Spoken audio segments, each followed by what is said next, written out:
of work to do. Certainly, Elul is a rabbi or a cantor's least favorite month. The sound of the shofar is a painful reminder of how much work I have left to do to prepare for the High Holy Days. And we are hard at work at Emmanuel, planning services, writing sermons, preparing music, rehearsing.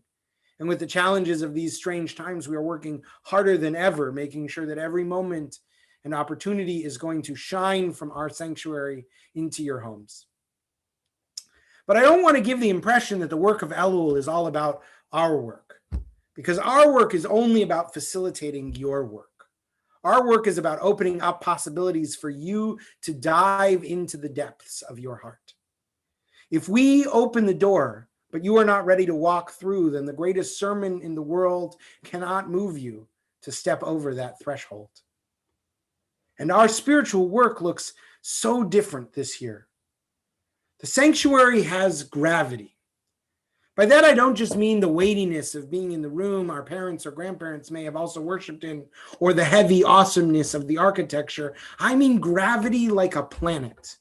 We are each orbiting like satellites around the themes of the High Holy Days, and the aesthetics of being in the space are part of what keeps us from spinning off into space when our minds might wander. Everything about walking into the building on the High Holy Days cues us that something different is about to happen. We see different people we've not seen in a long time, and many more of them. We hear different melodies. We dress differently. There's an energy in the room. All of that is working together to propel us into the work, so that even if you're not totally prepared, you might be drawn into the gravity well anyway. You are there. You've set aside the time, and it's easier to do the work. In the sanctuary, we are like boats on a river, and we can be drawn along by the current. But hard as it is to say, we will not be in the sanctuary together this year.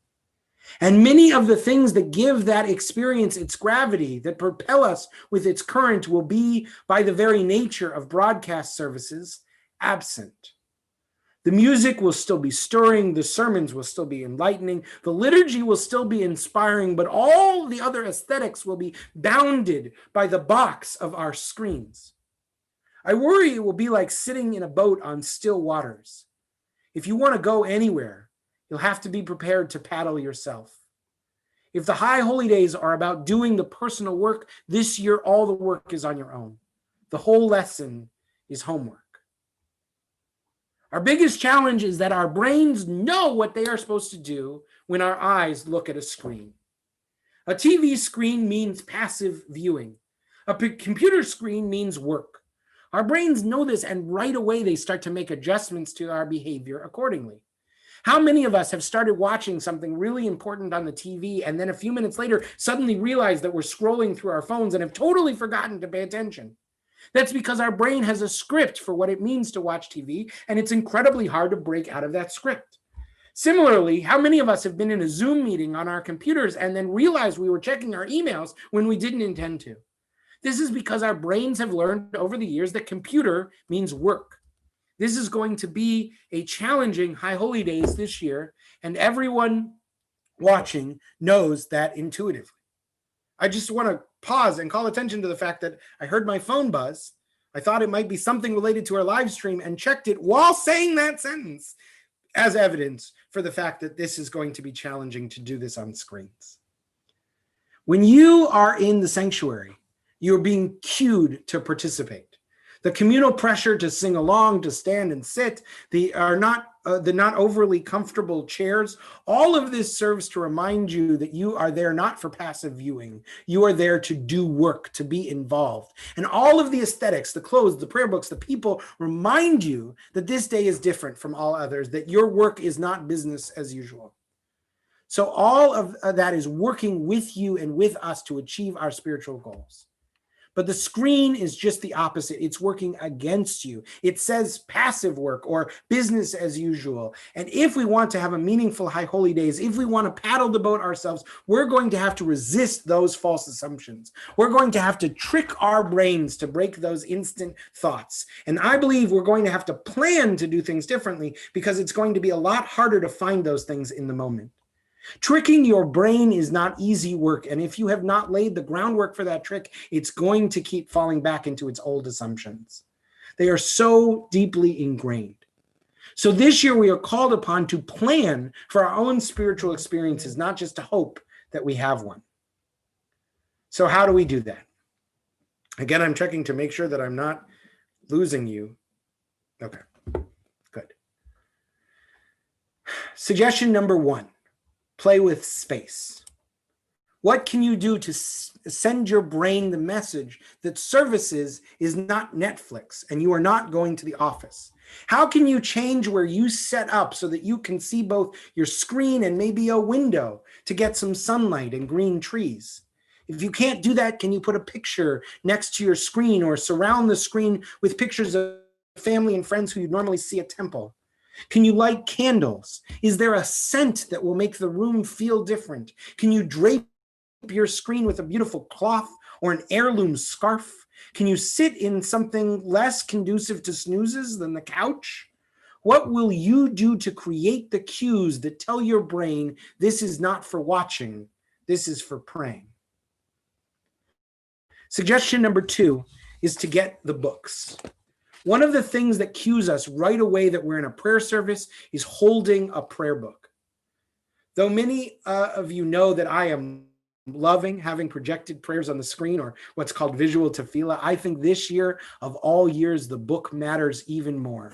Just the physical weight of it in your hands, along with the ability to wander through its pages, will make a big difference.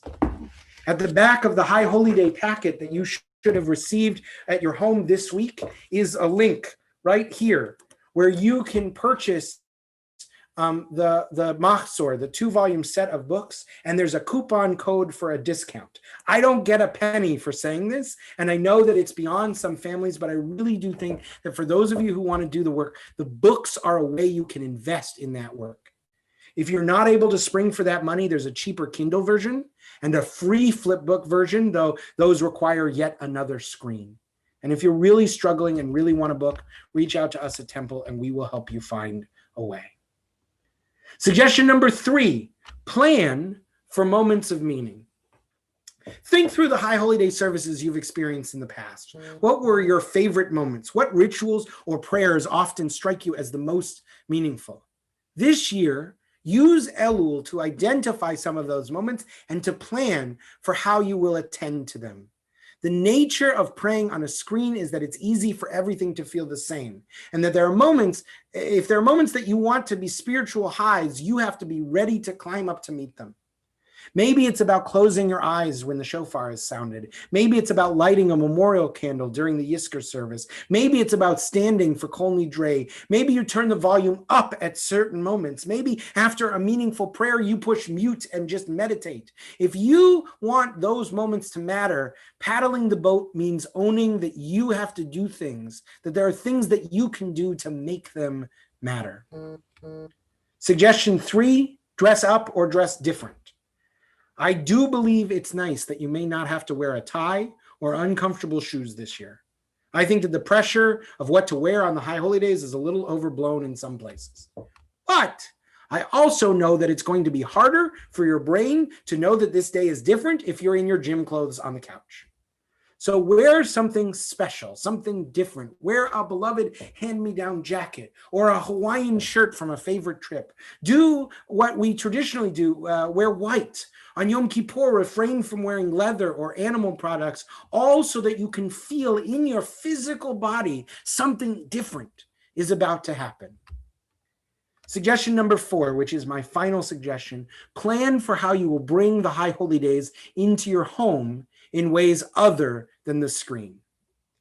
Use this month to talk to the people who you live with, or to think for yourself about how you will bring these days of awe into your home and your life. Do you need to add apples and honey to your grocery order? Can you get your hands on a round challah? There's a tradition of eating a new fruit on Rosh Hashanah that you haven't eaten all year. Maybe HEB can deliver something you've never tried before. There are weird fruits out there. We're going to be sending you a service for Tashlich, the ceremony for casting off our misdeeds on Rosh Hashanah afternoon, and another service for visiting the graves of family members. Schedule time to do both, whether it's during the High Holy Days or before. Start saving bread or seeds for Tashlich.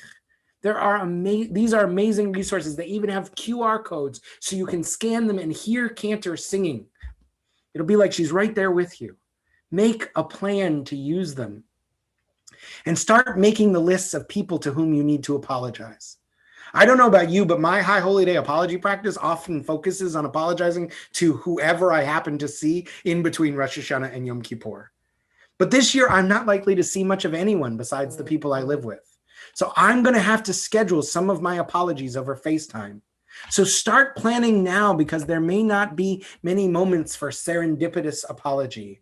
Plan to apologize to your partner, your children, your roommates. I'm sure that sometime in the months of quarantine, you did something worthy of apology.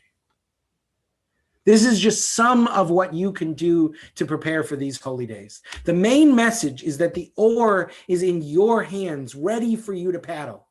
I'm going to keep working on my sermon and my story and all the other videos we're pre-recording, but none of those can paddle for you. The High Holy Days are going to be different than anything you've ever experienced. God willing, and all our hard work together contributing, this will be the last High Holy Days where our building will be closed to our community. But these holidays also contain within them the sliver of possibility, the opportunity to take a new ownership of your spiritual journey. You have within you the power to choose a destination, to look up at the stars and point your boat so that it's sailing towards that destination, to paddle with whatever energy you can muster towards that goal, knowing that if you start, God will fill your sails with whatever other power you need to get there. We are honored to be your partners in the work of spiritual transformation. May the sound of the shofar rouse us all to the sacred work of this season. We rise now for the sounding of the shofar.